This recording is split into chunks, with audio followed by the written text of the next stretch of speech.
Welcome back to Face the State on this Sunday morning. So what could special sessions or a special session look like? We're joined today by two leaders from the Capitol.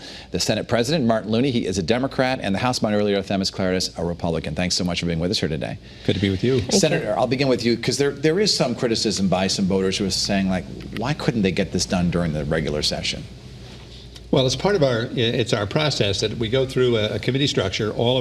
Many bills have to go through more than one committee, so they get vetted through an original committee. There may be overlapping cognizance with another committee. So by the time bills get lined up on the calendar of either the House or Senate, it's relatively late in the session. And then usually the House will take up House bills first to get them to the Senate. Senate will take up Senate bills first.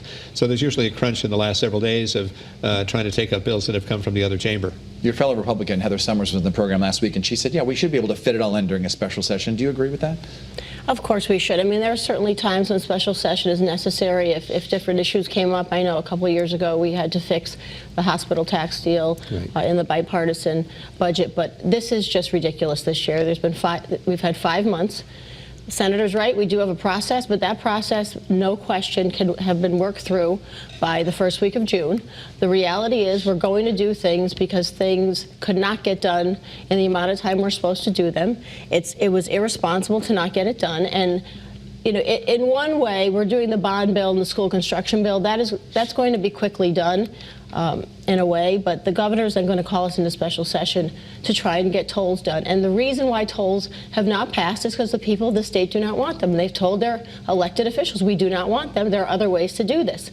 So you shouldn't go into special session that pay taxpayer dollars just to try and convince people to do something they don't want to do. And Senator, how do you respond to that argument that people don't want them? Well, I think it depends on how the question is asked. If people are asked a question about, do you want tolls in isolation, they say no. But if they said, if you want tolls and the money will be guaranteed to go through transportation purposes, then it's a much closer question. People are generally more supportive when they know that there's a lockbox that money would have to go into, and also there are federal constraints on using toll revenue for any other purpose other than transportation. Also, to the minority leader's earlier point, I mean, we could guarantee that everything would get done if we wanted to violate our long tradition of allowing extended and unlimited debate. I mean, if the majority started calling the question on bills to cut off debate, we could make sure that everything gets done, but that would have other consequences, and that's one of the reasons that the minority has a big role in the last several days in deciding which bills to talk at great length. What is this special session going to cost taxpayers? Well, I don't know the exact dollar amount, but I mean, to the Senator's comment, that's really very unfair because the majority is the majority, right? They have the vote. They can pass anything they want. And the reality of what happened this year is in a 5-month session, the last 10 days, the biggest, most controversial, most costly bills in the state of Connecticut's history got called day after day after day. That could have been done months ago. It could have easily been done in May. And so the minority only has the ability to speak on bills and ask questions and try and slow that process down. So to say that if we just gave up our ability and our right to speak, then things could go faster is so irresponsible. And I will tell you this about tolls. All you need to know about why you cannot trust tolls in this state is the fact in the budget that was passed this week swept the Special Transportation Fund $171 million. And they will tell you it's not swept, it's diverted, or it's transferred, or it's moved to another account. Reality is 2 years ago, we all agreed on a bipartisan budget that money was going into special transportation, and now it's not. Senator, these special sessions, will there be one? Will there be more than one? And how long will they last? Well, first of all, the governor will probably call us into session on the issue of transportation or tolls.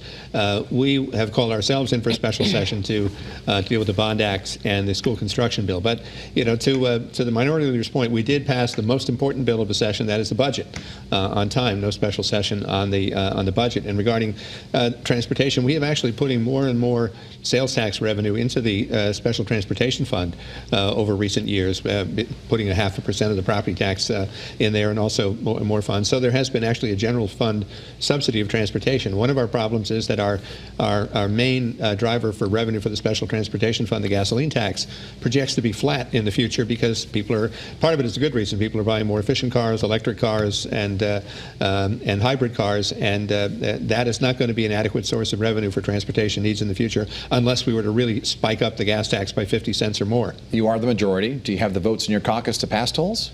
Well, we are. It's a very close question, but I think we're close to being there. Do you have any Democrats who will join Republicans and oppose them, you think? I don't know. I've heard that some might. I can't really speak on behalf of the other party, but I will say this, that this notion that there's more money going in special transportation fund, that's like saying you went to the bank and you stuck a gun in the teller's face and said, either hand over all your money or, you know, I'm not really robbing the bank, I'm just holding a gun to your head and I just want you to transfer the funds to my account. There's money being taken out of that account. Over $500 million is supposed to be transferred into special transportation fund, and just 3 days ago that money was taken out in the budget they passed. You cannot say, I need to put tolls in so I can stick my hand in your pocket just one more time when they've taken money out of the account just this week in a budget. It's not fair, and it's really not, it's not honest. How do you feel about this new talk now? Mayor Ganim would like to have a casino in Bridgeport. How do Republicans feel about that? You know, I think we all feel similarly in one way, that this was a bill that we all got Tuesday night, I think. Right. And there's so much in it. I mean, this is not just about a casino in Bridgeport. This is about internet gaming. This is about what our casinos, our Indian casinos in Connecticut may or may not get in regards to that. I think this is something we all need to pass, but I need something we all need to sit down and figure out, because it's not just that. I mean, in this particular bill, I know New Haven was affected in regards to it, and there was an issue there, but that's not something that could be done in 24 hours. Do you think that this will come up in a special session or not tabled till next year? Well, that's too soon to tell on that, but I agree that it certainly was not something that could be done when it first emerged as a matter of discussion the night before the end. There's so much to be discussed in that. First of all, the amount of state investment that was being asked for there was $100 million. The idea of how it would relate to sports gambling and all the other questions that are ancillary to the casino itself, none of those were answerable at that point. So to the extent that it continues to percolate along and result in a special session, that part we can't tell yet. And perhaps a broader answer, do you support a casino in Bridgeport? Well, depending on what the contingencies are. Obviously, there'd have to be revenue sharing with other municipalities, including New Haven. There'd have to be, I think, an adjustment downward of the amount of state investment and an adjustment upward in the amount the tribes themselves are putting in.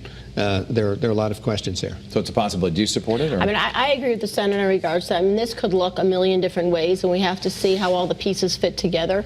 But I think before we even address any of that, I mean, the fact that this budget passed with $1.7 billion tax increase, spending more than we ever spent before, and no debt diet involved, not to mention the Special Transportation Fund. I mean, giving more money to towns in this or that way is a good conversation to have, but you have to look at the big picture of how the state is being treated. And the one thing people ask us all every day, whether we're Republicans or Democrats, is, I can't afford to live in this state. What are you going to do to fix it? And this budget certainly put us backwards. Well, one of the things on this is that many of the rating services actually looked in this budget relatively positively. S&P Global in particular said it will improve our bond ratings. Senate President Martin Looney and House Minority Leader Themis Claridis, we're out of time, but thank you so much for being with us here today. Thank you. Enjoy your summer, or you might be going back to work. Maybe Thanks, an interrupted summer, right? Yeah, absolutely. When we come back, the story everyone in Connecticut is talking about, the disappearance of Jennifer Dulos. We will talk with an expert attorney on what the case is, how it goes forward from here. And we welcome your comments on social media. You can find me on Twitter and Instagram at Dennis House TV or on Facebook at Dennis House 3.